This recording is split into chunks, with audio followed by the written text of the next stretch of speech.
ముఖ్యంగా రాష్ట్రంలో ఏం జరుగుతుందో మీరందరూ కూడా చూస్తూ ఉన్నారు.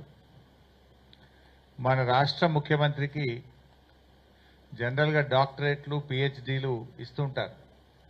ఎవరైతే అద్భుతంగా రీసెర్చ్ చేసి బాగా పనిచేస్తే గౌరవ డాక్టరేట్లు ఇస్తుంటారు, బాగా చదివితే పిహెచ్డీలు ఇస్తారు. ఈ అబద్ధాలు ఆడడంలో రాష్ట్ర ముఖ్యమంత్రి రేవంత్ రెడ్డికి డబుల్ పిహెచ్డీ ఇవ్వచ్చు, డాక్టరేట్ ఇవ్వచ్చు. అంటే అబద్ధాలను కూడా పట్టబగలు నిర్భయంగా మాట్లాడుతుంటాడు ఆయన, గోబల్స్ ప్రచారం చేస్తుంటాడు. సరే, ఒకసారి ఒకరిని మోసం చేయొచ్చు కానీ ఎప్పుడూ అందరినీ మోసం చేయలేవు అనే విషయాన్ని ఆయన గుర్తుపెట్టుకోవాలి. కర్ణాటకలో 5 గ్యారంటీలని, తెలంగాణలో 6 గ్యారంటీలని ప్రజలను మభ్యపెట్టారు. 100 రోజుల్లో అమలు చేస్తామని బాండ్ పేపర్ల మీద ఇచ్చి ప్రజల్ని మోసం చేశారు. అదే మోసాన్ని మహారాష్ట్రలో చేయాలనుకున్నారు. మహారాష్ట్రకు పోయి అక్కడ కూడా 5 గ్యారంటీలు అని చెప్పారు. కానీ మహారాష్ట్రకు తెలంగాణకు బాగా అవినాభావ సంబంధం ఉంటుంది. మన బార్డర్ దాదాపు 1000 కిలోమీటర్ల బార్డర్, తెలంగాణకు మహారాష్ట్రకు 1000 కిలోమీటర్ల బార్డర్ ఉంటుంది ఆల్మోస్ట్. అంతేకాకుండా చాలా మంది తెలంగాణ ప్రజలు మహారాష్ట్రలో ఉంటారు, మహారాష్ట్ర ప్రజలు తెలంగాణలో ఉంటారు. వెనకట కూడా హైదరాబాద్ మహారాష్ట్ర అని, హైదరాబాద్ రాష్ట్రంలో భాగంగా ఉండే మహారాష్ట్ర కూడా ఉంటుంది. అందువల్ల అక్కడ చాలా మోసం చేసే ప్రయత్నం చేసిండ్రు. ఏమని? మహిళలకు 3000 ఇస్తామని, రైతులకు రుణమాఫీ చేస్తామని, ఇలా అనేక రకమైన హామీలు మహారాష్ట్రలో ఇచ్చారు. ఇంకా మన మంత్రి గారు, మన మంత్రులు, మన ముఖ్యమంత్రి కూడా పోయి ఆడ ప్రచారం చేసిండ్రు. వీళ్ళని చూడగానే తెలంగాణలో ఎగబెట్టిన యాదికి వచ్చినాయి మహారాష్ట్ర ప్రజలకు. తెలంగాణలో రుణమాఫీ కాలేదు, ఈడొచ్చి అబద్ధాలు చెప్తున్నారు, మమ్మల్ని కూడా మోసం చేస్తారు. తెలంగాణలో మహిళలకు 2500 ఇస్తామని మోసం చేసిండ్రు, వీళ్ళు ఇక్కడ 3000 ఇస్తామని మోసం చేస్తుందని ఈ రేవంత్ రెడ్డో, ఉత్తమ్ కుమార్ రెడ్డో, కోమటిరెడ్డి గారో వీళ్ళందరూ ప్రచారానికి పోయింది. వీళ్ళు మేమంతా తెలంగాణలో ఎగబెట్టినాం, తెలంగాణలో మోసం చేసినాం, మీకు కూడా చేస్తామని చెప్పనీకి పోయింది వీళ్ళు. మహారాష్ట్ర ప్రజలు ఈ 6 గ్యారంటీల మోసాల్ని గ్రహించింది కనుకనే కాంగ్రెస్ పార్టీకి గుణపాఠం చెప్పిండ్రు. అయిందా రుణమాఫీ? 101 దేవుళ్ల మీద ఒట్టు పెట్టి రుణమాఫీ విషయంలో రైతుల్ని మోసం చేసిన వ్యక్తి మన రాష్ట్ర ముఖ్యమంత్రి రేవంత్ రెడ్డి గారు. ఇంకా తెలంగాణలో మోసం చేసింది జాలదు, మహారాష్ట్ర ప్రజల్ని కూడా మోసం చేస్తామని ఆడ ప్రచారం చేయబోయింది. వాళ్ళు అన్ని గ్రహించిండ్రు. ఇక్కడ మహిళలకు 2500 రాలేదు, వృద్ధులకు 4000 పెన్షన్ రాలేదు, రైతు భరోసా 1500 రాలేదు, రుణమాఫీ జరగలేదు, బోనస్ బోగస్ అయిపోయింది, తులం బంగారం అందలేదు. అన్ని విషయాలు అర్థమైనాయి కనుకనే మహారాష్ట్రలో కాంగ్రెస్ పార్టీ గుణపాఠం చెప్పింది.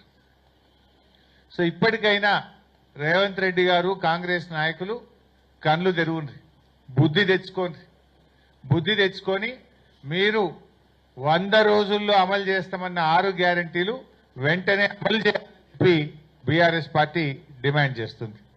ఎందుకంటే మీరు మోసం చేసిండ్రు, బాండ్ పేపర్ల మీద రాసిచ్చి మోసం చేసిండ్రు, దేవుళ్ళ మీద ఒట్లు పెట్టి మోసం చేసిండ్రు.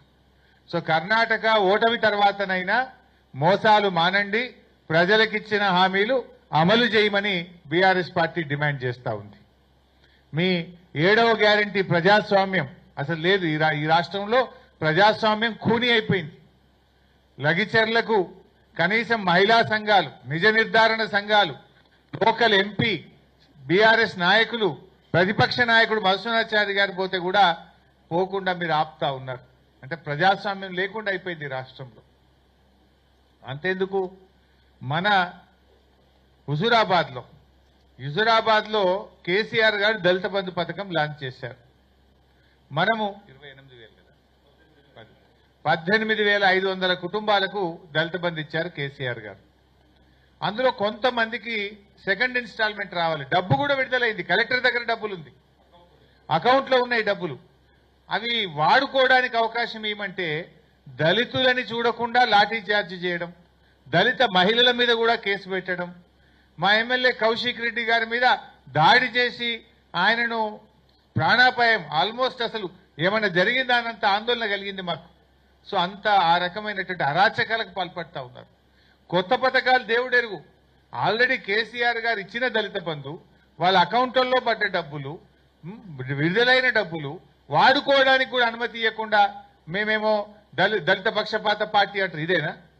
నేను అడుగుతున్న బట్టి విక్రమార్క గారిని, మీరు ఆర్థిక మంత్రిగా ఉప ముఖ్యమంత్రిగా ఉన్నటువంటి మీరు దళితులకు చేసే మేలు ఇదేనా నేను అడుగుతా ఉన్నా. మీ నియోజకవర్గం మధురలో కూడా ఒక మండలానికి పూర్తిగా ఇచ్చారు, చింతకాని మండలానికి. నేను మొన్న చింతకాని మండలం పోతే అక్కడ కూడా కొన్ని పెండింగ్ లో ఉన్నాయి సార్, పడ్డ డబ్బులు మమ్మల్ని వాడుకొని ఇస్తలేరంటున్నారు.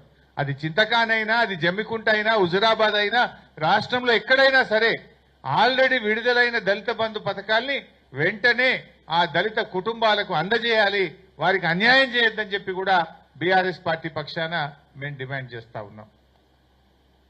ఇంకా ముఖ్యమంత్రి గారు నిన్న మీరు చూశారు, ఆయన నియోజకవర్గం లగిచెర్లలో అది ఫార్మాసిటీ కాదు, అది ఇండస్ట్రియల్ ఎస్టేట్ అని మాట మార్చాడు.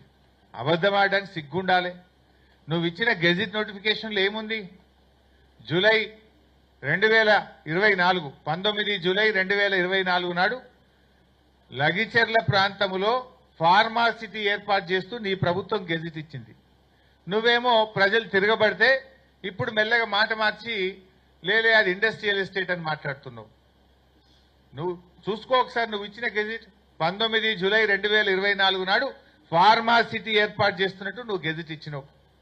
సరే, నిజాన్ని నిర్భయంగా ఒప్పుకో, తప్పైంది, నేను ఫార్మాసిటీకే ఇచ్చిన, నేను పొరపాటు చేసిన, ఆ ఫార్మాసిటీ గెజిట్ ను విత్డ్రా చేసుకుంటున్నా అని చెప్పి విత్డ్రా చేసుకో.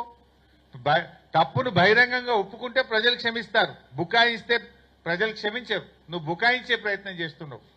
19th జూలై 2024 నాడు ఫార్మాసిటీ ఏర్పాటు చేస్తూ నువ్వు గెజిట్ నోటిఫికేషన్ ఇచ్చినావు. దాన్ని రద్దు చేయి, ఫస్ట్ దాన్ని విత్డ్రా చేసుకో. అది ఇండస్ట్రియల్ ఎస్టేట్ గా మళ్ళీ కొత్త గెజిట్ నోటిఫికేషన్ ఇస్తేనే అది ప్రజలు నమ్మేటువంటి అవకాశం ఉంటుంది. అయినా అక్కడ ప్రజలు ఏమంటున్నారు? అసలు నీ నియోజకవర్గంలో నిన్ను ఓటేసి గెలిపించిన ప్రజలతో మాట్లాడడానికి నీకు ఎందుకు అంత భయం?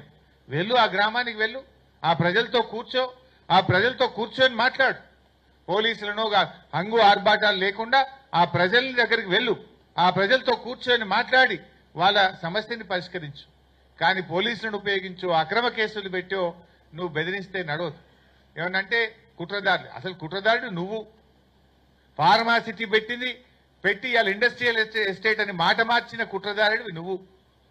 నిజానికి ఇవాళ నువ్వు తప్పు చేసినావు. ఒక ఎమ్మెల్యేగా నువ్వు వాళ్ళ దగ్గరికి వెళ్ళి మాట్లాడాలి, వాళ్ళతో చర్చించాలి. ఇలా వాళ్ళకి ఏమంటున్నావు? నువ్వు తొండలు గుడ్లు పెట్టేయని అన్నావు. అక్కడ మహిళలు పిల్లలు వెళ్ళి బ్రహ్మాండమైన పచ్చటి పొలాలు చూపిస్తున్నారు. అంటే నీకు అవగాహన లేదా? ప్రజల్ని తక్కువ అంచనా వేసి అబద్ధాలు ఆడుతున్నావా? నీ నియోజకవర్గంలో ఆడ ఏం పంటమంటుందో కూడా నీకు అవగాహన లేదా? తొండలు గుడ్లు పెట్టే నువ్వు మాట్లాడితే పచ్చటి పొలాలు వాళ్ళు చూపిస్తున్నారు. అంటే ఈ రకంగా నువ్వు అబద్ధాలు మాట్లాడడంలో నువ్వు డాక్టరేట్ పొందాలి. నువ్వు ఏదైనా అబద్ధాలకు ఒక యూనివర్సిటీ ఉంటే ఫస్ట్ డాక్టరేట్ రేవంత్ రెడ్డికే వస్తుంది. ఏం మాట్లాడి మొన్నటిదాకా? కాళేశ్వరం ప్రాజెక్టు కూలిపోయింది, 1,00,000 కోట్లు వృధా అయిపోయినాయని గోబల్స్ ప్రచారం చేశారు, గోరంతలు కొండంతలు చేసి ప్రచారం చేసిండ్రు. నిన్న మొన్న ఏం మాట్లాడుతుండు? నిన్న మాట్లాడుతుండు ఆయన, కాళేశ్వరం నుంచి 20 టీఎంసీల నీళ్లు హైదరాబాద్ మంచినీళ్ళకి తీసుకుపోదాం, డిసెంబర్ 1st వీక్ లో టెండర్లు పిలవాలంటుండు. మరి కాళేశ్వరం కూలైపోయి 20 టీఎంసీల నీళ్లు హైదరాబాద్ ఎట్లా తీసుకుపోతా అంటున్నావు రేవంత్ రెడ్డి? నువ్వు మొన్నటిదాకా కాళేశ్వరం కూలైపోయింది, మొత్తం 1,00,000 కోట్లు నీళ్ళలో గంగలు కలిసినాయి అన్నావు. నిన్నేమంటుండు? కాళేశ్వరంలో అంతర్భాగమైన మల్లన్న సాగర్ నుంచి, కొండపోచమ్మ సాగర్ నుంచి 20 టీఎంసీల నీళ్లు హైదరాబాద్ మంచినీళ్ళకి తీసుకుపోదాం, తొందరగా ఎస్టిమేట్లు ఫైనల్ చేయండి, వారం రోజుల లోపల టెండర్ పిలవాలంటుండు. వారం రోజులనే. మరి కాళేశ్వరం కూలైపోతే 20 టీఎంసీల నీళ్లు హైదరాబాద్కి అడికెళ్ళి వస్తున్నాయి. కాళేశ్వరం నుంచి నువ్వు ఎట్లా టెండర్లు పిలుస్తున్నావో నేను అడుగుతున్నా.